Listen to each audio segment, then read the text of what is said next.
Hola a todas y todos, vamos a continuar con esta segunda parte de la primera lección virtual en donde estamos estudiando la unidad 3 de espectrometría atómica. Vamos a continuar con un poco de los principios que fundamentan estos procesos de absorción y de emisión, ¿ok? Entonces, hablando específicamente de los espectros de emisión y de absorción, acá ya no vamos a ver aquellas bandas, ¿verdad? Que veíamos en la parte molecular. Aquellas bandas, recuerden que en su momento conversamos que eran debido a una sumatoria de estados electrónicos, de estados vibracionales, de estados rotacionales, ¿ok? Acá estamos hablando de átomos. Entonces lo que vamos a tener básicamente son estados electrónicos. No vamos a tener estados ni vibracionales ni rotacionales. Entonces, acá se muestran, por ejemplo, los espectros de emisión para el hidrógeno, para el mercurio, para el neón, el espectro de absorción para el hidrógeno, por ejemplo. Noten que lo que él emite, ¿verdad? Es lo que él absorbe. Estas líneas en negro, esto es lo que él vendría absorbiendo, ¿ok? Todo lo demás del espectro es lo que deja pasar, todo el resto de longitudes de onda las deja pasar, pero absorbe estas. Esto sería un espectro de absorción. Mientras que el espectro de emisión sería totalmente lo contrario. Vean esta línea, emitió esta línea porque él absorbe esta línea. Emitió esta línea porque él absorbe esta otra línea. ¿Ok? Los átomos tienen diferentes, ¿ok? Tienen diferentes líneas de emisión que van a ser características, ¿ok? Para que ese electrón en los átomos pase a niveles superiores, tiene que haber un impulso energético bastante importante. Usualmente va a ser la llama, por lo que les hablaba ahora y porque parte de las razones por las que decidí comenzar por esta sección, ¿verdad? Hablando primero de la llama para que lo contextualizáramos un poco, ¿verdad? Otro tipo de fuentes energéticas, tipo una chispa, un arco eléctrico o bien un plasma, que es parte de lo que vamos a ver en la segunda parte de esta unidad, ¿ok? Cuando ese electrón se excita va a retornar a su nivel basal emitiendo fotones, ¿ok? Emisión de radiación, eso es lo que van a hacer los átomos. Ahora, yo puedo medir la absorción, porque en la llama, ¿verdad? Que es un medio gaseoso, caliente, los átomos van a estar atomizados, valga la redundancia, en su estado atómico, basal, pueden o no estar excitados, y al estar ahí van a ser susceptibles a que viene un fotón y ellos puedan absorber la energía que trae ese fotón, si ese fotón tiene una energía asociada con la frecuencia o la longitud de onda específica a la que ellos absorben, ¿ok?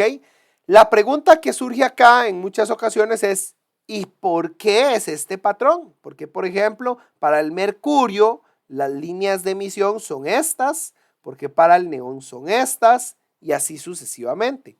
Eso se explica relativamente sencillo por los diferentes diagramas de niveles de energía, ¿ok? Ya les decía que los estados electrónicos son los predominantes. Aquí no vamos a tener ni vibraciones ni rotaciones, no hay enlaces, ¿verdad? Entonces, los elementos van a tener transiciones electrónicas de acuerdo a la configuración de sus electrones, principalmente los electrones de valencia. En esta imagen se ve un poco compleja, pero como siempre vamos a tratar de centrarnos en lo sencillo y la razón del por qué se las estoy poniendo. En este caso, lo que estamos observando es, pónganle atención a las líneas que están en azul, ¿ok? Lo que estamos observando es que el electrón del 3s del sodio pasa a niveles 3p, ¿ok? Y puede pasar a 589.6 nanómetros o con 589 nanómetros. Vean todas las demás, 568, 819, todas tienden a ser más energéticas, ¿ok? Todas tienden a ser más energéticas. No, es mentira, la de 819.5 es menos energética, sí, pero noten que pasa de un 3P a un 3D, ¿ok? O sea, pasa ya de un estado excitado a otro estado excitado, no del estado basal. Los brincos que él puede dar del estado basal Los más fáciles son los de 589.6 y 589. O sea, saltos del 3S al 3P.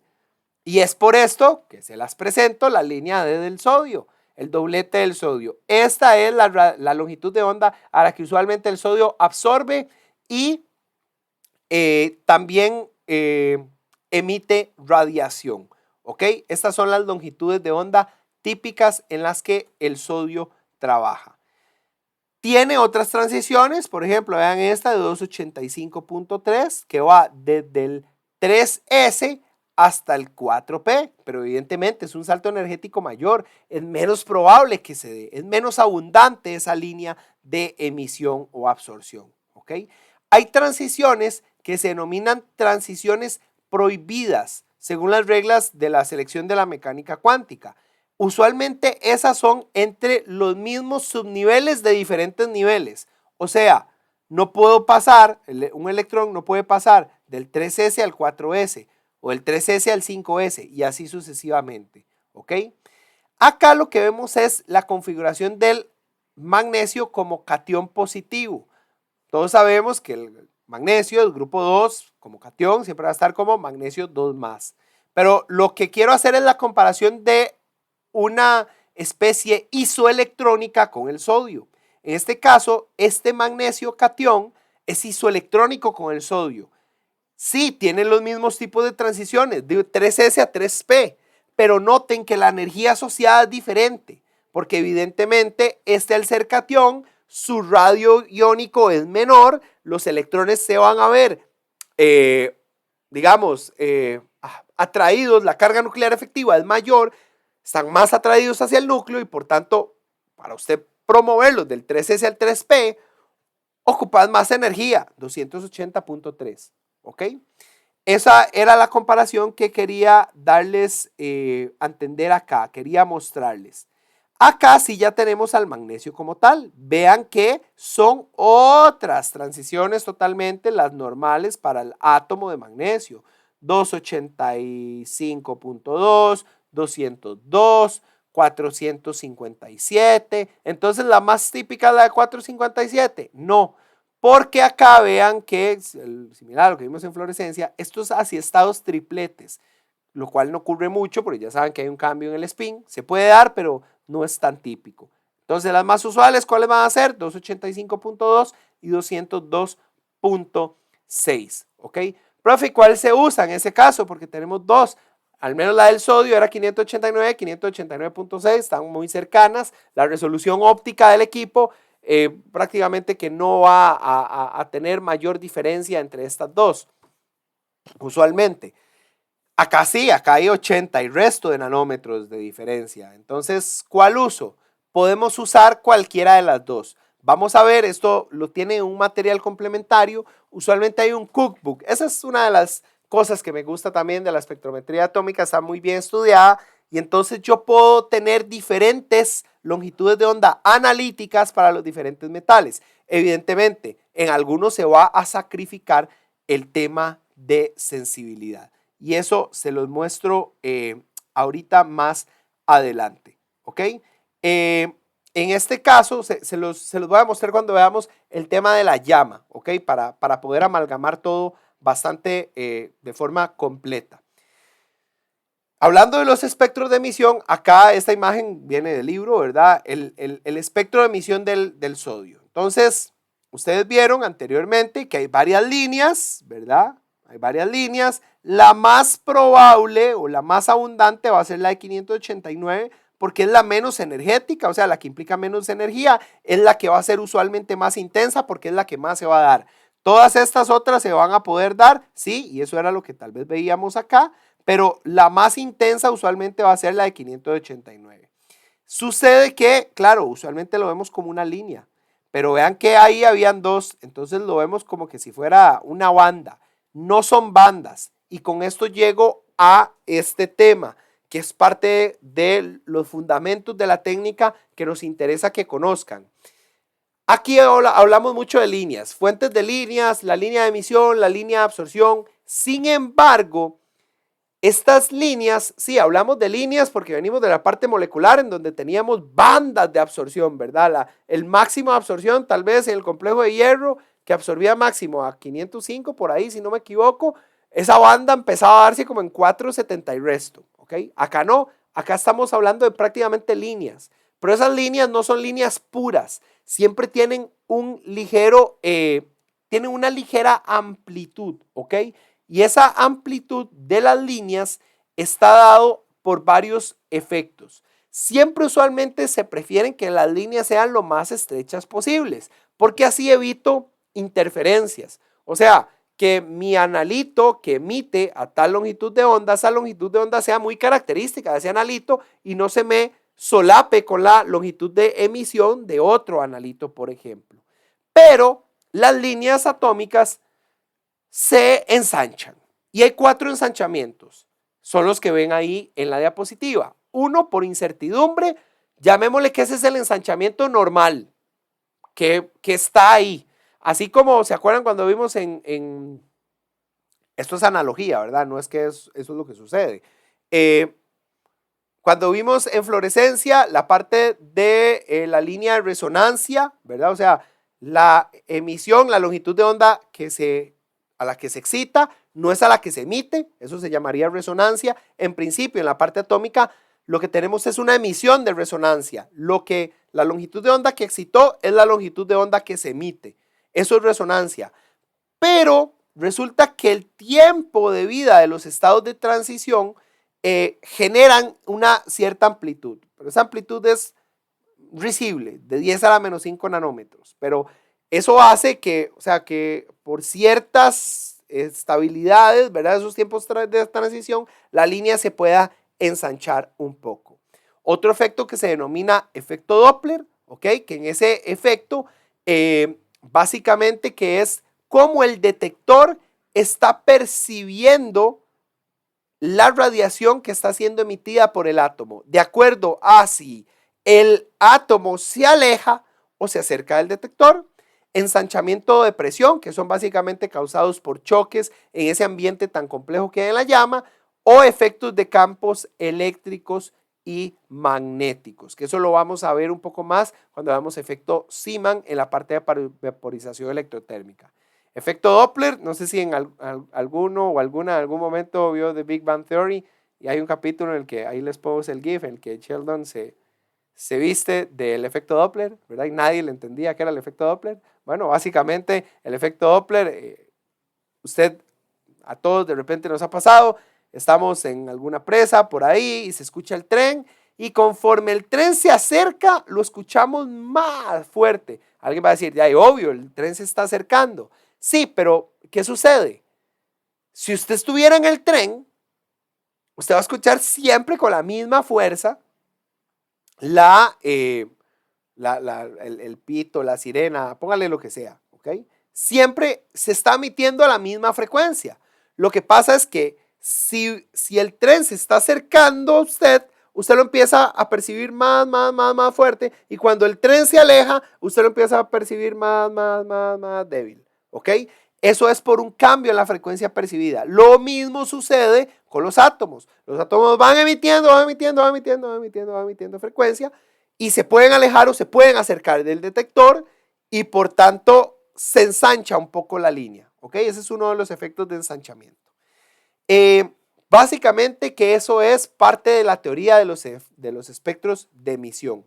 Ahora, hay un efecto también muy importante con la temperatura y los espectros de emisión.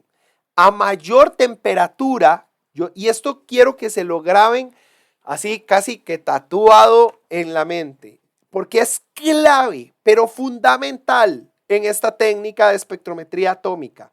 Y va a explicarnos comparativamente luego, cuando veamos, por ejemplo, plasma, cuando veamos ICP, nos va a explicar comparativamente por qué ICP tiende a ser más sensible que llama, que absorción atómica en llama o emisión atómica en llama. Y es por la temperatura. Entre más usted excite, así recuerden que lo hablamos también en fluorescencia, entre la fuente fuera más potente, e irradiara más a la molécula más se iba a excitar y la molécula más iba a emitir radiación.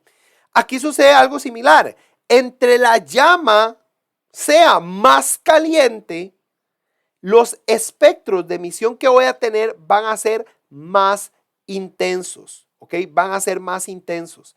Y además de eso, parte de los efectos que tiene la temperatura, bueno, ya les decía antes cuando vimos el tema de los instrumentos, ocupo que sea estable.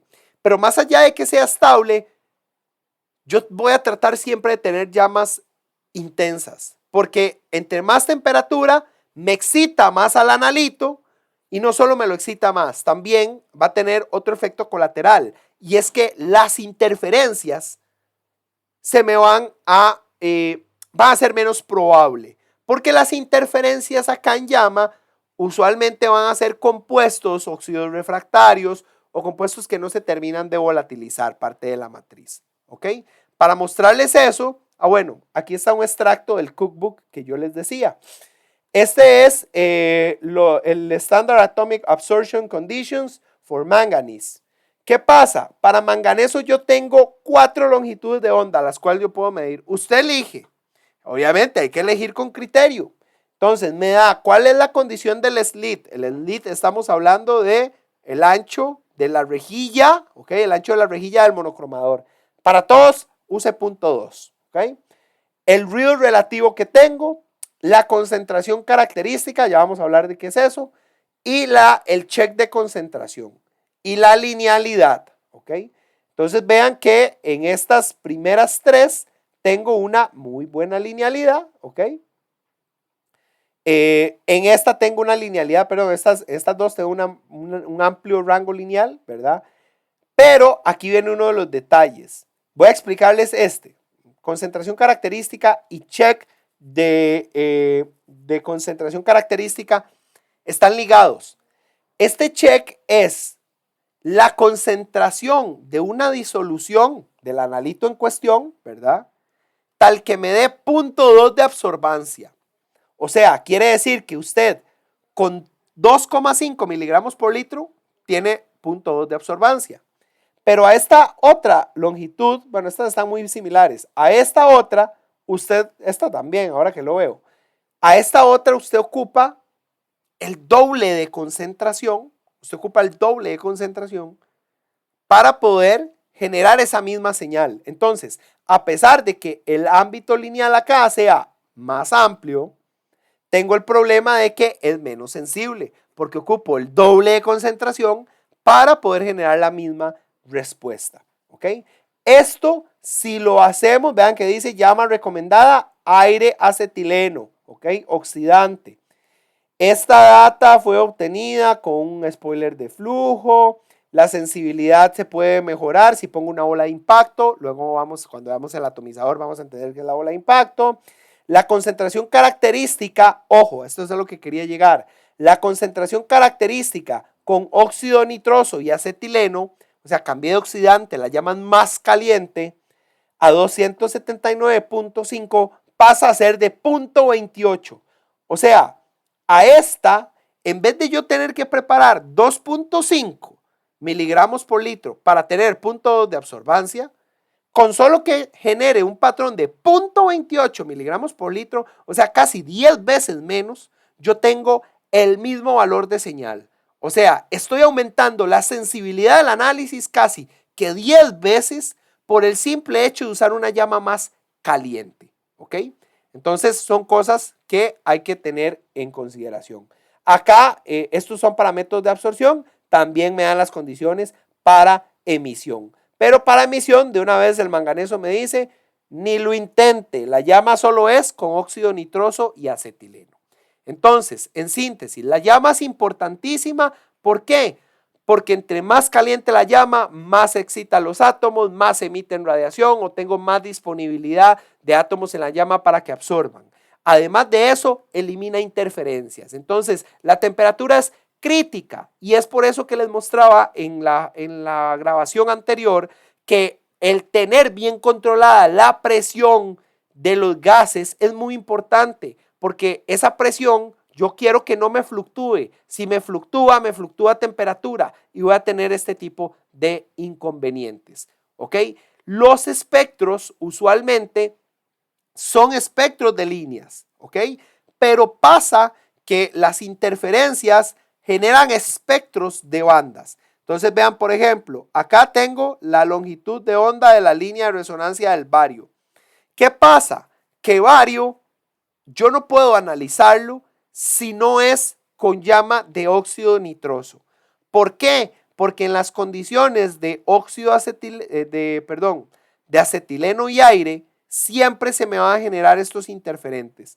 Voy a tener problemas con la emisión del hidroxilo de calcio, ¿ok? Y voy a tener problemas tanto por la línea de emisión como por la línea de absorción. O sea, si yo trato de medir a 553.6, ¿ok? Que sería la línea de emisión del bario, no voy a poder. ¿Por qué? Porque tengo estos compuestos absorbiéndome y emitiéndome. Entonces, ¿qué toca? Usar un sistema más caliente. Usar un sistema más caliente para que esto se elimine.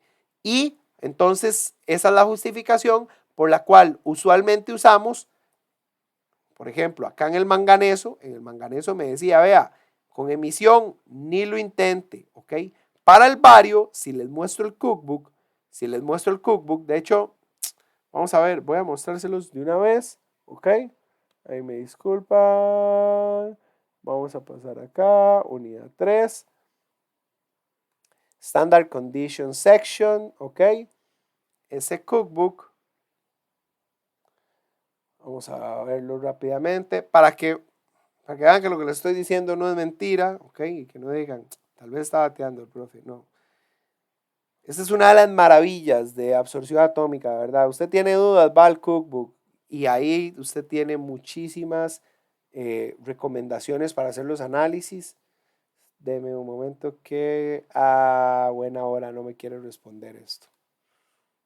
Ya, se pegó, dame un momentito.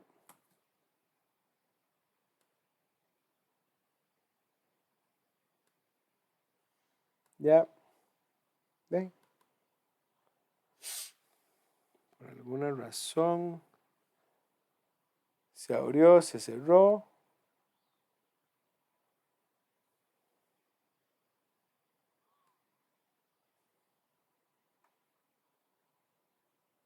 Okay.